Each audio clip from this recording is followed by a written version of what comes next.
ये 1933 का एक गर्म दिन था। मॉरिस विल्सन नामी एक ब्रिटिश आदमी अपने छोटे खुले हवाई जहाज की स्टिक मजबूती से पकड़े हुए फ्यूल टैंक को खत्म होते देख रहा था। उसने सिर्फ 2 महीने पहले ही हवाई जहाज उड़ाना सीखा था, लेकिन उसका सबसे बड़ा मसला हजारों फीट पर जहाज में फ्यूल का खत्म होना नहीं, बल्कि मसलों की एक लंबी लिस्ट थी, जिसमें कुछ ब्रिटिश ऑफिसर्स थे जिन्हें वो बहरीन में छोड़ आया था।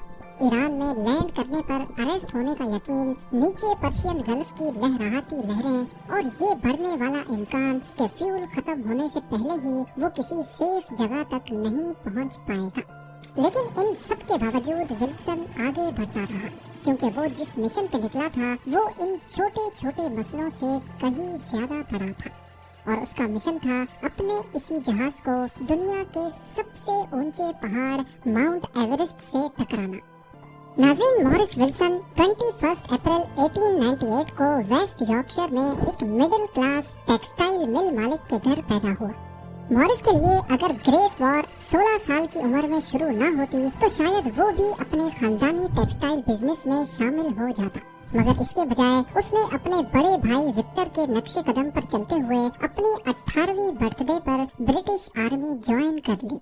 उसे जल्दी से जंग के मैदान में जाने की बेचैनी थी।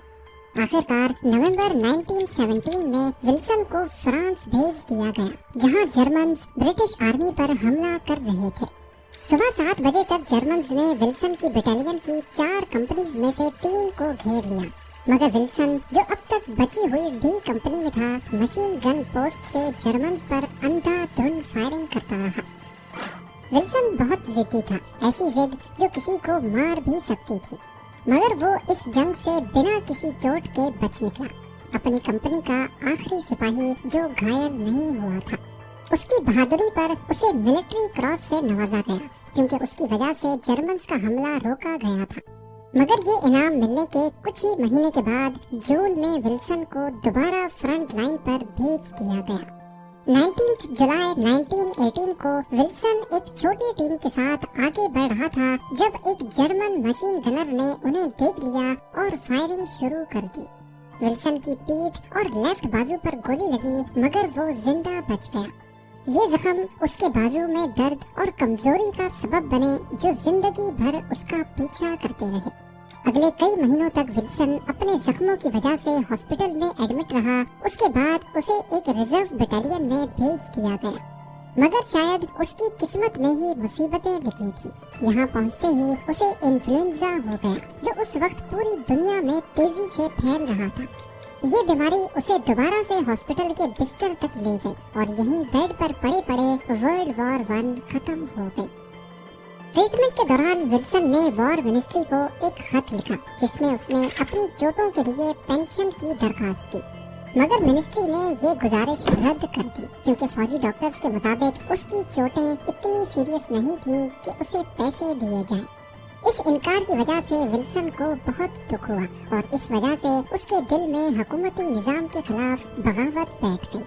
ये नफरत तब तक उसके साथ रही जब तक 1919 में उसे डीमोबिलाइज करके वापस घर ब्रेडफोर्ड भेज दिया गया। विल्सन के सामने वही सवाल था जो हजारों दूसरे वर्ल्ड वॉर 1 के सिपाहियों के सामने था, कि हमने इतनी कुर्बानियां दी, चोटें खाई, लेकिन उसका बदला अच्छा नहीं मिला। विल्सन अब अंदर से टूट चुका था और वो अपनी जिंदगी में कुछ बड़ा करना चाहता था।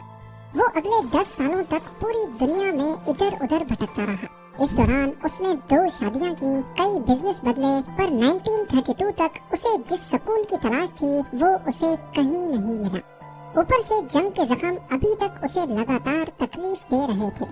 उसकी सेहत दिन ब दिन खराब होती जा रही थी। इसी दौरान विल्सन एक बाबा से मिला, जिसका कहना था कि अगर वो कुछ दिन तक भूखा रहे तो उसके सारे मसले हल हो जाएंगे। विल्सन ने वाकई कुछ हफ्तों तक रोजा रखा और दुआओं में वक्त गुजारा। कुछ महीने के बाद वो फिर से समाज में आया, पूरी तरह सेहतमंद, न सिर्फ अपने डिप्रेशन बल्कि बीमारी से भी मुकम्मल निजात पाकर। अब उसका यकीन और ज्यादा पुख्ता हो गया कि दुनिया का कोई भी मसला हो, उसे रोजा रखकर और दुआएं करके खत्म किया जा सकता है। अब विल्सन ने नए नए चैलेंजेस लेना शुरू कर दिए। اس کا دعویٰ تھا کہ وہ دنیا کو اپنے روزے کی طاقت سے وہ کچھ کر کے دکھائے گا جو آج سے پہلے کوئی نہیں کر پایا۔ اسی دوران ایک دن اس کی نظر اخبار کے ایک آرٹیکل پر پڑی۔ یہ 1924 کے برٹش ماؤنٹ ایوریسٹ ایکسپیڈیشن کے بارے میں تھا۔ اس مشن میں جارج میلری اور اینڈریو ارون نے دنیا کے سب سے اونچے پہاڑ ماؤنٹ ایوریسٹ کی چوٹی تک پہنچنے کی کوشش کی تھی، مگر راستے میں ہی دونوں کہیں کھو گئے۔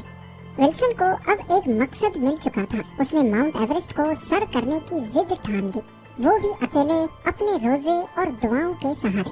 لیکن مسئلہ یہ تھا کہ ماؤنٹ ایوریسٹ کو سر کیسے کیا جائے۔ ولسن کو معلوم تھا کہ ایوریسٹ پر جانے کے لیے مشن میں بہت سارے پیسے خرچ ہوتے ہیں، مختلف گیئرز لینے پڑتے ہیں اور یہ سارا خرچہ اسپانسرز اٹھاتے ہیں، اور سب سے بڑھ کر بہت زیادہ ٹریننگ کرنی پڑتی ہے۔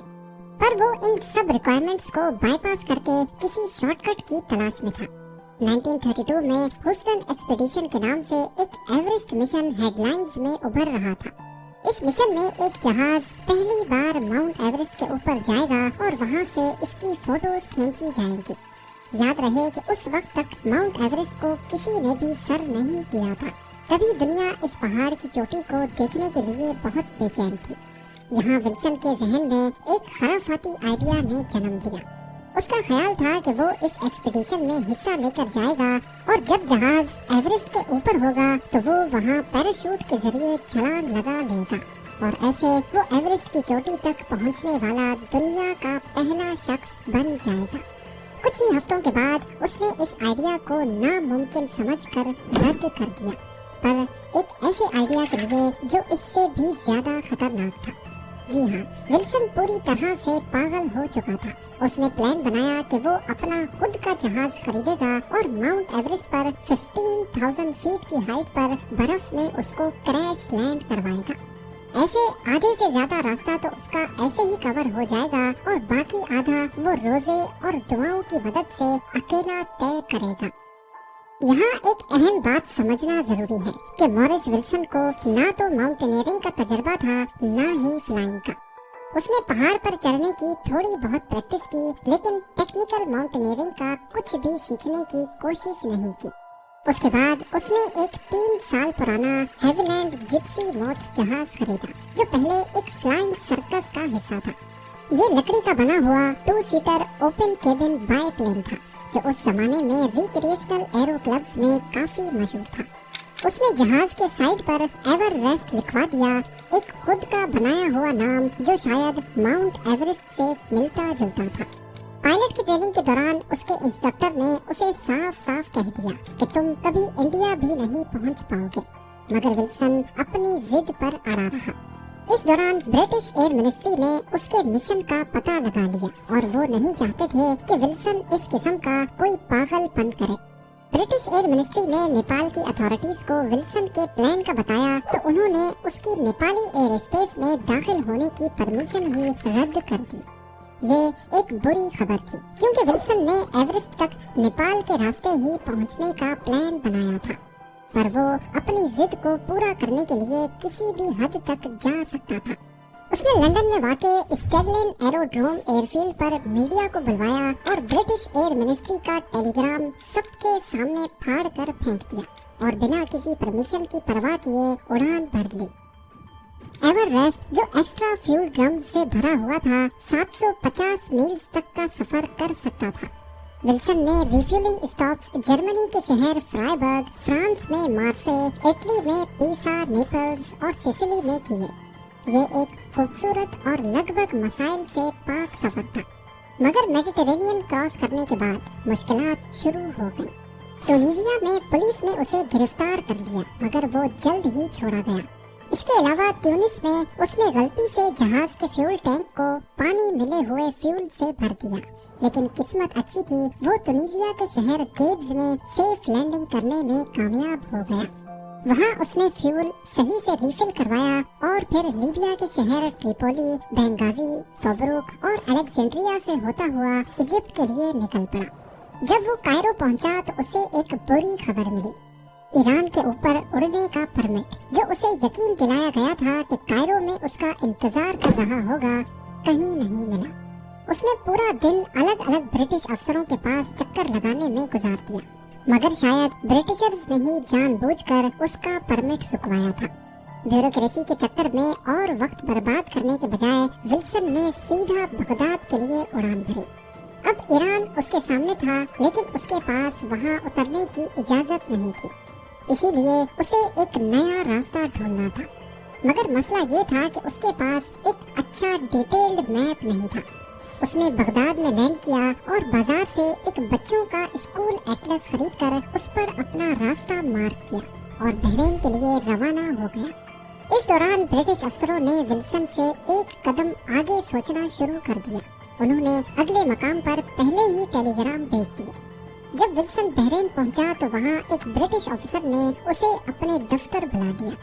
ऑफिसर ने उसे सीधा समझा दिया कि तुम्हारे छोटे प्लेन के लिए आगे रास्ते में कोई एयर स्ट्रिप नहीं है, सिर्फ ईरान में एक जगह है और वहां बिना परमिट के उतरते ही तुम्हें गिरफ्तार कर लिया जाएगा।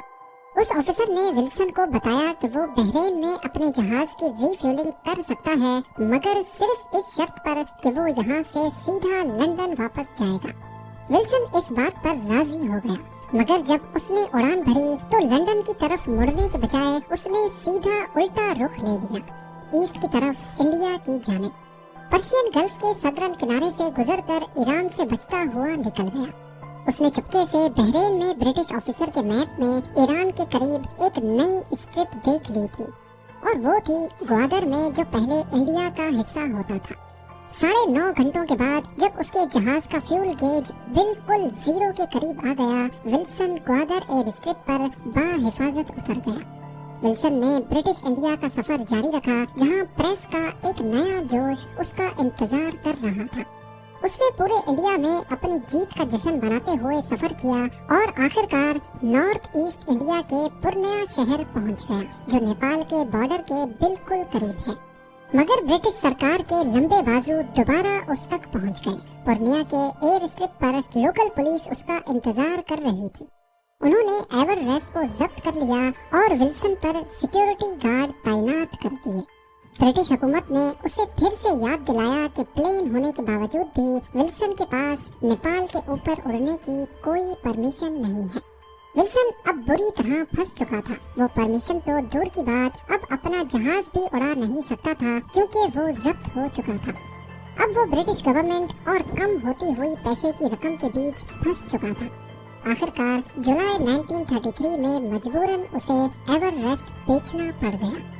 उसका जहाज को माउंट एवरेस्ट पर क्रैश लैंड करने का प्लान तो पूरी तरह चौपट हुआ, पर एवरेस्ट पर चढ़ने की जिद उसने फिर भी नहीं छोड़ी। उसने सर्दी का मौसम दार्जिलिंग इंडिया में गुजारा, रोजा रखता रहा, दुआ करता रहा और तिब्बत में दाखिल होने का परमिट लेने की कोशिश करता रहा, ताकि माउंट एवरेस्ट पर तिब्बत की साइड से चढ़कर अपना सपना पूरा कर सके। मगर उसकी हर कोशिश नाकाम रही। आखिरकार उसने चुपके माउंट एवरेस्ट पर चढ़ने का प्लान बनाना शुरू किया। 21 मार्च 1934 को विल्सन बुद्धिस्ट मॉन्क्स के भेष में पैदल सफर शुरू करता है और सिक्किम क्रॉस करके तिब्बत पहुंच जाता है। 1-2 अटेम्प्ट्स करने पर वो माउंट एवरेस्ट की बेस कैंप से वापस आ गया, क्योंकि सांस की कमी और ट्रेनिंग न होने की वजह से उसकी तबीयत बिगड़ रही थी। 2 मई 1934 को विल्सन दोबारा एवरेस्ट की तरफ निकल पड़ा, मगर इस बार 2 साथियों के साथ। ये दोनों साथी तजर्बाकार थे, इसलिए इस दफा वो सिर्फ 3 दिनों में ही कैंप 3 तक पहुंच गए। विल्सन ने साथियों को कैंप 3 पर छोड़ दिया और अकेला आगे बढ़ने लगा। उसके साथियों ने उसे बहुत समझाया कि वो मजीद आगे न जाए, पर उसने किसी की एक नहीं सुनी।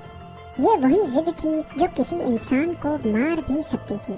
विल्सन ने अपने साथियों को एक आखिरी हिदायत दी कि अगर वो 2 हफ्तों तक वापस न आए तो समझ लेना कि वो मर चुका है। मगर उन्होंने 2 हफ्ते नहीं बल्कि पूरा 1 महीना इंतजार किया। जब विल्सन कैंप 3 पर वापस नहीं आया तो वो एवरेस्ट छोड़कर नीचे उतर गए। जुलाई के आखिरी दिनों में उन्होंने इंडिया पहुंचकर विल्सन की मौत की खबर दी।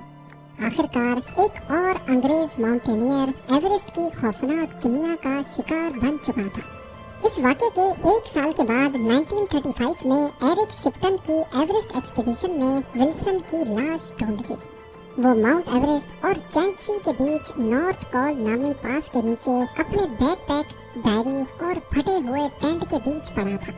उसकी डायरी की आखिरी एंट्री 31 मई 1934 की थी, जिसमें लिखा था, फिर से निकल रहा हूँ, क्या खूबसूरत दिन है। उम्मीद है लोग भरपूर लाइक और शेयर करेंगे। आप लोगों के प्यार भरे कमेंट्स का बेहद शुक्रिया।